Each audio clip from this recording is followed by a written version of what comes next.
it's what you said is consistency, but it can also translate and apply to different areas of life, like learning the right data points in terms of information. Very interesting, because Luke and I were hanging out with a friend, and a homeless man approaches us and asks us for money in a very was it there or no? No, this was in Barcelona. This was in Barcelona. And Luke said, you know what's the difference between... So I was talking to some drop shipping, some e-commerce kids, and we were talking about this idea of this homeless, not this homeless guy, but this guy that's like selling beads and stuff on the side of the street comes up to us, and he's charismatic and all, and he's like, where are you guys from? And he tries to sell us a bead for €2. And we're like, no, I don't need this shit. It's garbage, right? So no, thank you. We don't buy it. And I look at the drop shipper who's sitting across from me, and I was like, okay, you are doing basically what he's doing, but you're doing it on the internet to a lot more people, and you're advertising. What is the difference between you and him? Just the information that you have. That's it. So your job right now is to fucking unlock information. Yeah. That's what the system wants to keep you away from: information and community. They want to keep you away from truth, and they want to keep you isolated, making you feel that your problems are just your own, that nobody's experiencing what you're experiencing, that you are the center of the universe. Depression is centered around usually me and how you perceive things. But when you can take an exterior approach and you look at a macro view of the world and you gain some perspective, right? Perspective is clear. Then you start realizing that things aren't as bad or aren't necessarily the way that they're portrayed to be.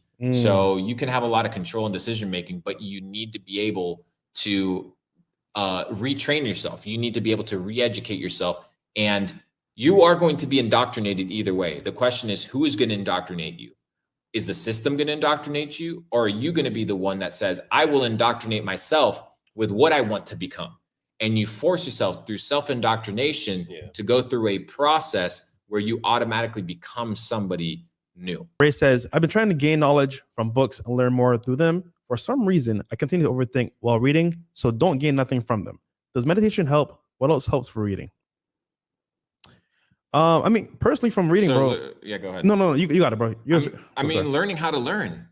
You've never been taught how to learn in the first place. So you're in a situation where you're reading a book. You can't internalize any material. You don't want to read the book. You're unmotivated to read the book because every interaction you've had with a book has been bad because it wasn't learning. It was indoctrination. So now you have a bad relationship with books. So you need to re-educate yourself and retrain yourself first on how to learn. So there's a great book called The Art of Self-Learning, if I'm not mistaken. And it basically gives you a nice framework as to how you should be learning. For example, if you pick up a textbook regarding any topic, business development, personal finance, things of this nature, people read them from beginning to end in chronological order as if it was like a novel. But is that the best way to read it? Or should you be going in there to look for specific select information and then carry on? So, there's different ways and strategies of learning. I think people don't know how to learn. So learn how to learn and then learn how to read. And once you do both of those, you'll be able to digest information in a very practical way.